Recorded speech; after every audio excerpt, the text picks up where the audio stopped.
तो दोस्तों आज हम डिस्कस करते हैं ट्रांसड्यूसर के बारे में कि ट्रांसड्यूसर क्या है और ये कैसे काम करता है और क्यों हम 4 to 20 मिली एम्प से यूज़ करते हैं। Instead of 0 to 20 milli amp use करने का हम 4 to 20 मिली एम्प्स यूज़ करते हैं और ऐसे क्यों करते हैं करके आज हम डिस्कस करेंगे। तो सबसे पहले तो हम शुरू करते हैं ट्रांसड्यूसर है क्या है चीज़।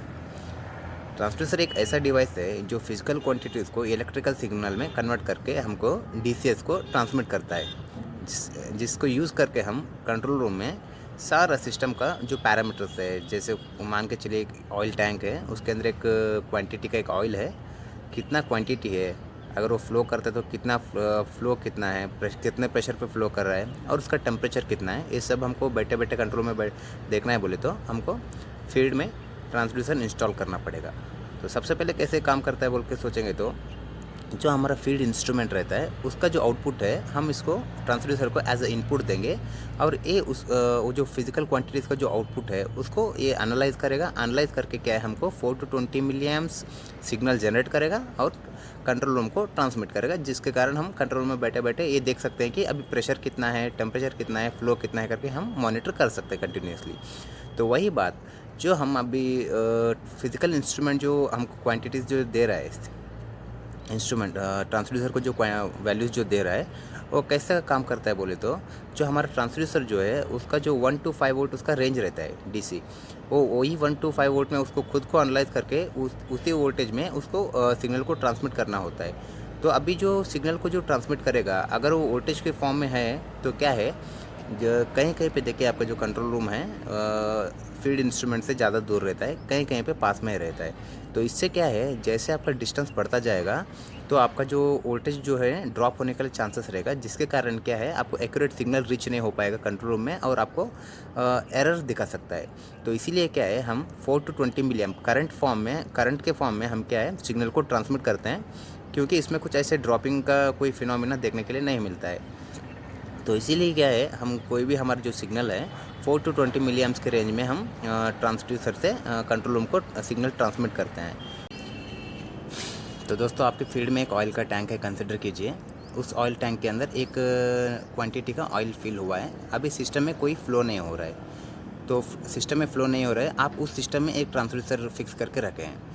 तो इस कंडीशन में क्या है आपको कोई मोमेंट एक्टिविटीज़ नहीं हो रहा है, इस कंडीशन में आपको 4 मिली एम्प्स करंट शो करता है ट्रांसड्यूसर का आउटपुट में। इसका मतलब ये है 4 मिली एम्प्स यानी कि 0% कोई भी ऑयल का फ्लो नहीं हो रहा है। वही जैसे आपने पंप स्टार्ट किया, ऑयल फ्लो होने के लिए स्टार्ट किया तो एक ऑप्टिमम लेवल पे ऑयल फ्लो होने के लिए स्टार्ट कर दिया। तो अभी क्या इस कंडीशन में आपको 20 मिली एम्प्स आपका जो ट्रांसड्यूसर है आउटपुट जनरेट करेगा और आपको दिखाएगा। वही बात आपका जो सिस्टम में क्या स्केलिंग करना है 20 मिली एम्प्स मीन्स अभी हाई प्रेशर पे वो फ्लो हो रहा है करके आपको स्केलिंग करके रखना है। इसके हिसाब से क्या है 4 मिली एम्प्स यानी कि 0% फ्लो है, वही 20 मिली एम्प्स मीन्स 100% ऑप्टिमम लेवल पे ऑयल फ्लो हो रहा है करके आप आइडेंटिफाई कर सकते हैं और कंट्रोल रूम में आपको मॉनिटर कर सकते हैं कंटिन्यूसली कि अभी ऑयल फ्लो कितना है। जैसे आप स्टॉप करेंगे वो फिर से क्या है 4 मिली एम्प आएगा, जिसके कारण आप बोल सकते हैं कि अभी पंप्स बंद हो गए, फ्लो जो है उस 0% पे आ गया करके आप बोल सकते हैं। उसके बाद में तो हम डिस्कशन करेंगे अभी क्यों 4 to 20 मिली एम्प यूज़ किया, 0 to 20 क्यों नहीं यूज़ किया। तो उसका कारण यही है अगर हम 0 to 20 यूज़ करेंगे तो अभी सिस्टम स्टॉप्ड कंडीशन में है, अभी स्टॉप कंडीशन की वजह से वो 0 मिली एम्प दिखा रहा है और उसमें कुछ खराबी आने के कारण वो 0 मिली एम्प दिखा रहा है करके हमको आइडेंटिफाई करने के लिए बहुत डिफिकल्ट होगा। तो इसलिए क्या है हमने 4 to 20 milli amp range set किया, जिसके कारण अगर सिस्टम स्टॉप है आपको 4 मिली एम्प दिखाएगा, वही 4 मिली एम्प की जगह आपको 0 मिली एम्प दिखा रहा है। तो क्या है आप मान सकते हैं कि वो जो आपका जो ट्रांसड्यूसर है वो डिफेक्टिव हो गया और ख़राब हो गया करके आप उसको चेंज कर सकते हैं। तो दोस्तों अब हम डिस्कस करते हैं हमारा करंट ट्रांसड्यूसर कैसे काम करता है स्विच गियर के अंदर। तो मान के चलिए अभी आपका एक एचटी मोटर है जिसका ब्रेकर के अंदर आप करंट ट्रांसड्यूसर इंस्टॉल करके रखे हैं। अभी मोटर स्टॉप्ड कंडीशन में है, तो इस कंडीशन में क्या है आपको 4 मिली एम्प्स वो जनरेट करता रहेगा। वही बात आपका जब वो मोटर फुल लोड करंट पर रन करता रहेगा आपको उस वक्त उस कंडीशन में 20 मिली एम्प आपको सिग्नल जनरेट करेगा।